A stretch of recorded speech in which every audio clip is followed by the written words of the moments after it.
Hello, Tiffany. Please tell my audience the plot of your documentary, Breaking Idol. Yes. Breaking Idol follows the journey of this young lady who was one of Jacob Hogarth's victims of sexual assault during 2016.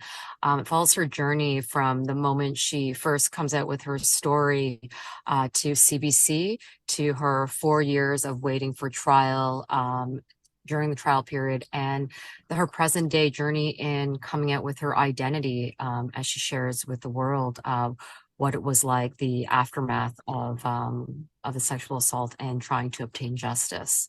It also follows a story around the fans and their, relentless dedication to protecting their idol and what that means to do that and the cost of that as well.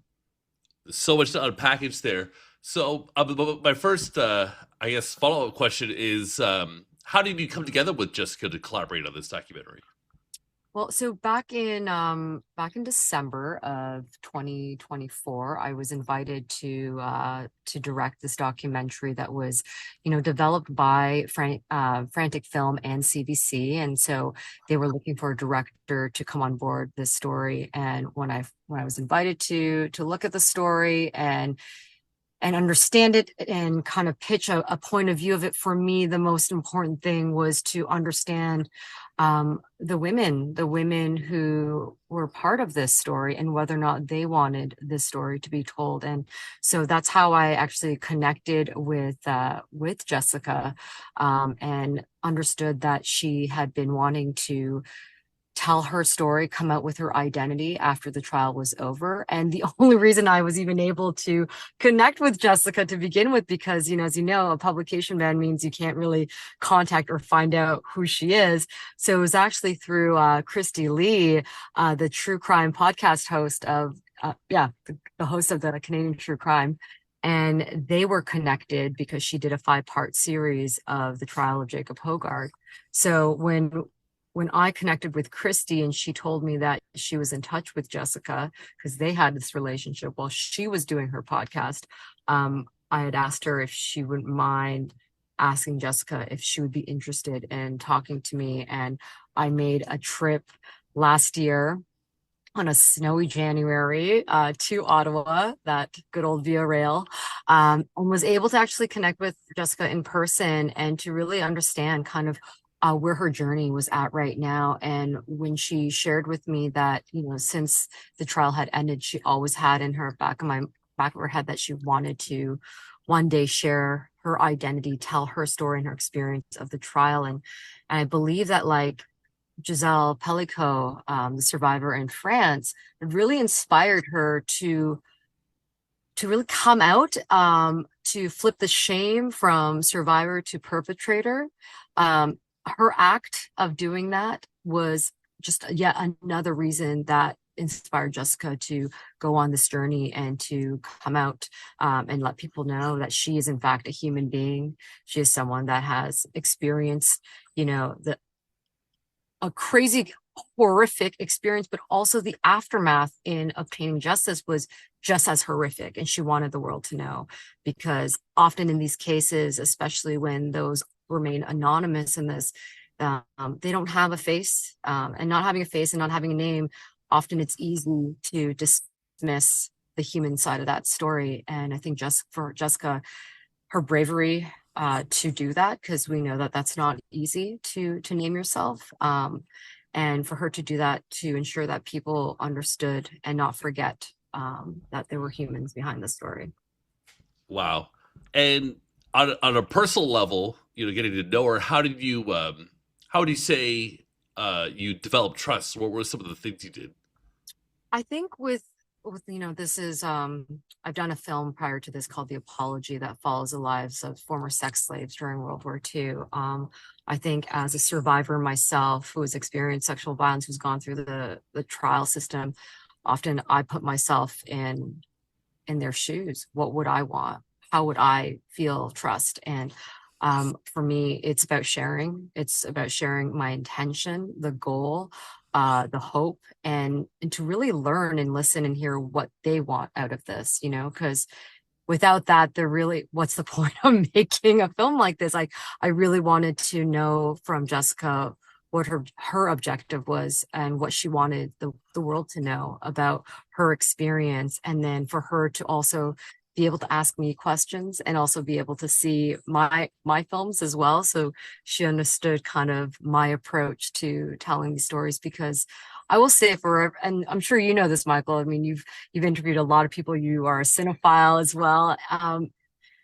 Telling someone else's story, there's a huge responsibility in that, right? And I think you can very clearly see through kind of how that story evolves, that trust that's built, when you watch those films. And I think with me from the very get-go, understanding her objective and honoring that all the way through, we never strayed away from that. I'm really proud of our team because often these types of stories, especially when it involves a celebrity, it could be quite salacious and really focus on the perpetrator versus what it really should is focusing on the women, the survivors, the people who were impacted. Because at the end of the day, Jacob Hogard was given a 5-year sentence. Jessica, she was given a life sentence, as well as the other survivors as part of this trial and cases. God. And didn't he just do like 1 year in prison? He was sentenced to 5 years, and because he hadn't previously, served any time, often that 5-year sentence will probably be reduced to half that time. So he started serving his sentence August 2024. So it's only been a year and 15 months. And Oh, remember, this dates back to the first known incident of 2016. So you can imagine this has been a long, long time coming. God, it's really horrible. And I really like your I think like philosophically that's really appropriate to focus on survivors over, the celebrity. But what's it like for her to talk about this like traumatic, very traumatic series of events so publicly? And I guess the second part of that question is, do you think she doesn't even do it for herself? Do you think she does it for survivors, other survivors?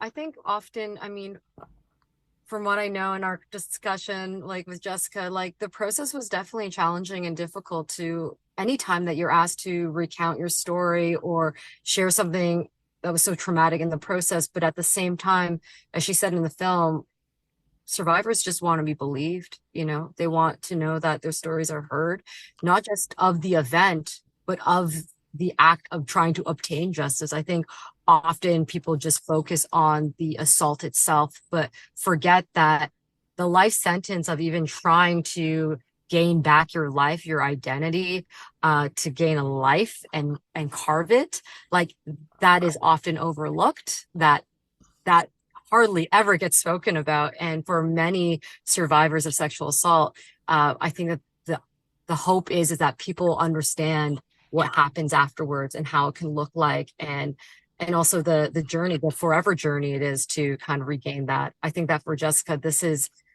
her story doesn't end just with the documentary. It's still going. And I'm super proud of her because in the process of making this documentary, I know that she has started with 2 other women, an organization Beyond the Verdict, really to really focus on the aftermath that is beyond a verdict, as the title of their organization is, and to be able to support other people, other survivors that have either are choosing to go into the trial system, or choose not to, or if maybe it's the aftermath as well.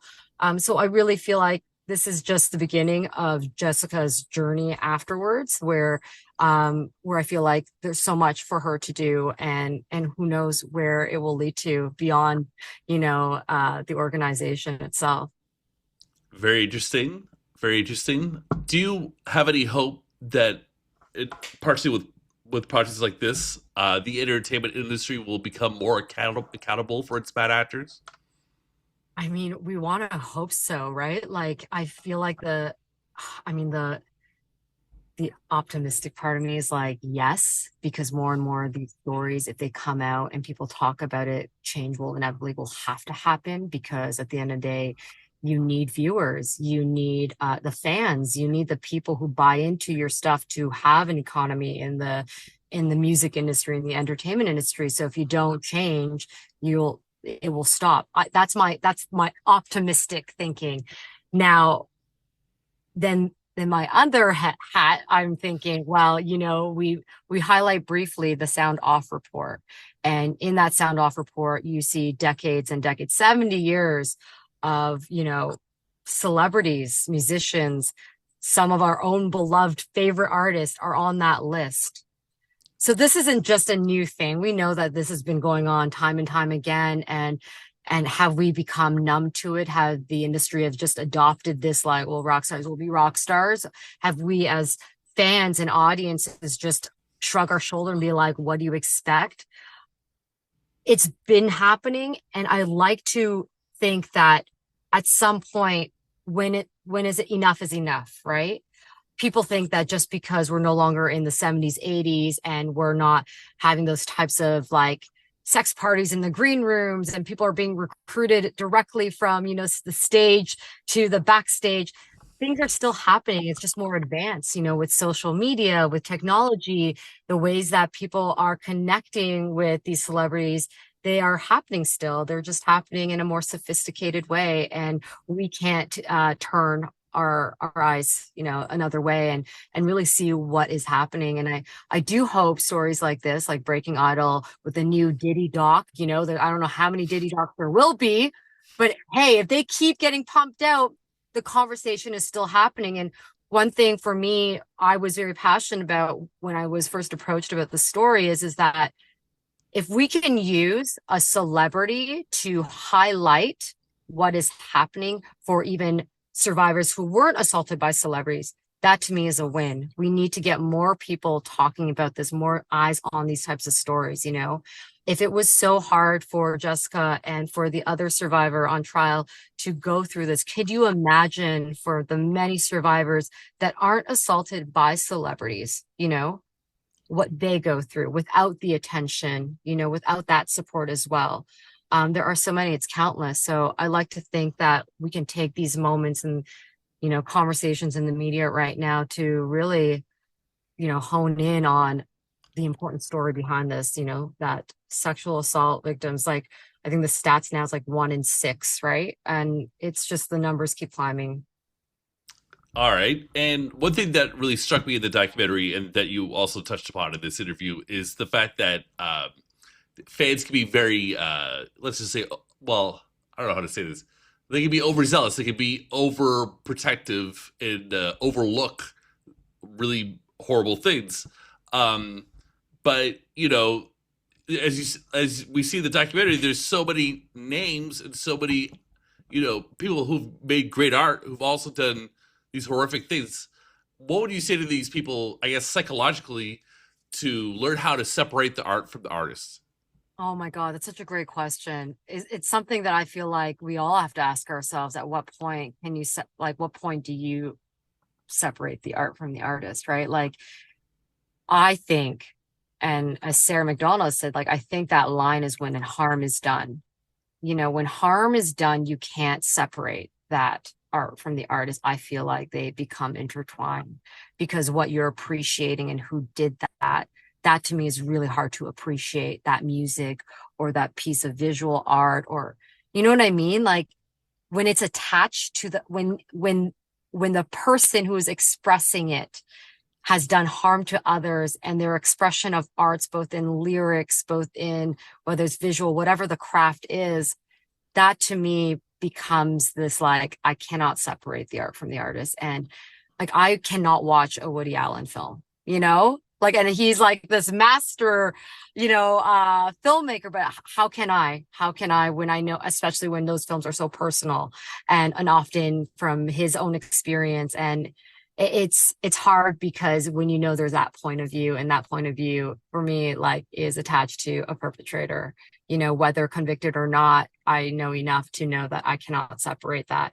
And everyone will have to look within themselves. And I don't think it's very black and white. And I was really hoping that we had these fans in the film and we wanted to humanize the fans' experience, because if anything, I think that that is a common perspective that can happen when you idolize your favorite musician or person or group, where you identify with them. And I think that one thing I really hope that people take away when watching Breaking Idol is that there comes a point where you identify with this artist so much, or they've made such an impact in your life for decades, that any attack on them feels like a direct personal attack on you as a person. And so the best way, unfortunately, to understand this is that people, what would you do if it was your brother or your sibling or your parent? You know, we get so attached, we don't want to believe it.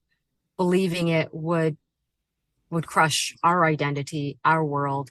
And they have that real relationship, that parasocial relationship with their favorite artist. And this could be a good thing and a bad thing. And when bad things happen and you have that type of connection, it's not abnormal to see how people, it's really hard for people to disconnect from that so easily. And I think that for the fans that we were able to interview, we know that that's that journey that they're still on. So but yeah, I don't know, that's a long-winded. Yeah, there's a lot to unpack it. There's There's a really no lot. easy answer, unfortunately, because like you said, like, artists will get you through the hardest times of your life, Exactly. and and then you can learn one day that they're not what they present themselves to be. Exactly. Exactly. Very true. And I think that's what brings people into watching this film. I hope after watching it, it's asking themselves, where have you drawn that line?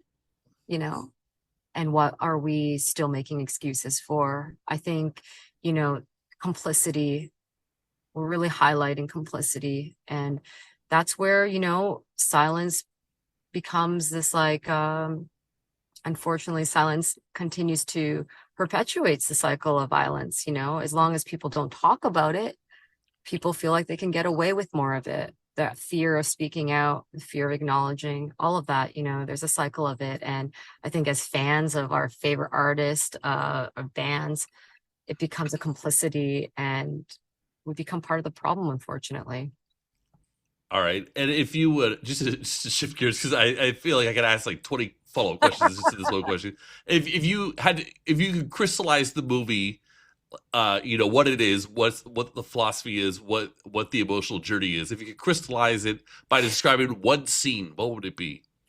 Oh my God, Michael, it's a really hard question, but it's a great question. What scene can really crystallize the essence of the film? I'm gonna say, if I could pick any scene or any moment. Oh my God, such a hard question to answer. Okay, no, I'm okay. You know what it is? I'll tell you, because I feel like when I wanted to shoot this and I wanted it to stay in the film, and the symbolism of it meant so much to me. It's Jessica karaoke birthday. When she sits down on the podcast, she tells, Chrissy knows it was just her birthday and we were filming around her birthday. And she asks Jessica, I heard you just turned 32. It's like, how does it feel like to be 32? And Jessica responds, I don't know. Sometimes I still feel like I'm 25, like frozen in time. And so understanding that for survivors, that you become permanently frozen in this moment, forever. There is a symbolic shot for me that really says it all around being trapped in this, is her in front of her birthday cake, and she's looking at the cake and then with the candles, and she's looking at us, and then she's looking back at the cake. She doesn't blow the candle in the film. And symbolically to me, it's an ongoing. This is forever. To blow it out means symbolically means to end something. But for me, that the shot to me, like if you're gonna say like a shot or a scene like that, to me is showing this ongoing journey for her that will continue each birthday, each year. And then because I'm cheating here, this Sure, go for it. The second scene, I would say, that really hones in on, like, I would say that I feel like for Jessica, she needed people to know what it means to fight for justice in the court system, and how hard it is when she is telling us, like, that this, telling her story, hearing that phone call in court, how this moment and this experience was harder than the rape itself that she experienced, is very telling to what survivors have to go through, how brutal it is. Like, the assault is one thing, but to be reassaulted, but now in front of a room full of people, people don't understand how could that be, but you have to understand what she is telling you is this experience that she is going through in trial is another escalated version of violence that has continuously, tormented her. Still to this day, she recalls to this as like the worst thing that has happened to her, because it was just so heartbreaking, brutal, and to have that done to her in front of everyone. I think that that was really a pinnacle moment for people to know the weight of what she endured during trial, because this is something that, in most cases we don't get to see. We don't really get eyes in the trial in those court systems. So it's really important that people understood through her point of view, not through a journalist, that she is telling us this was the worst. All right. Well, we're gonna have to leave it there. Thank you so much for your time, Tiffany. Is there anything else you would like to say about your documentary? No, I would just wish everyone take that time to watch it, to share your comments on our Instagram page, or visit beyondtheverdict.ca or .org. And yeah, let us know how you feel about it, how you're connected to it, if any way, shape, or form. We definitely love to hear from you. And thank you so much for having us. My pleasure. And I'll just add one more thing. It's available on CBC Gem right now. They can stream it. Yes, absolutely. Thank you so much, Michael. Thank you so much.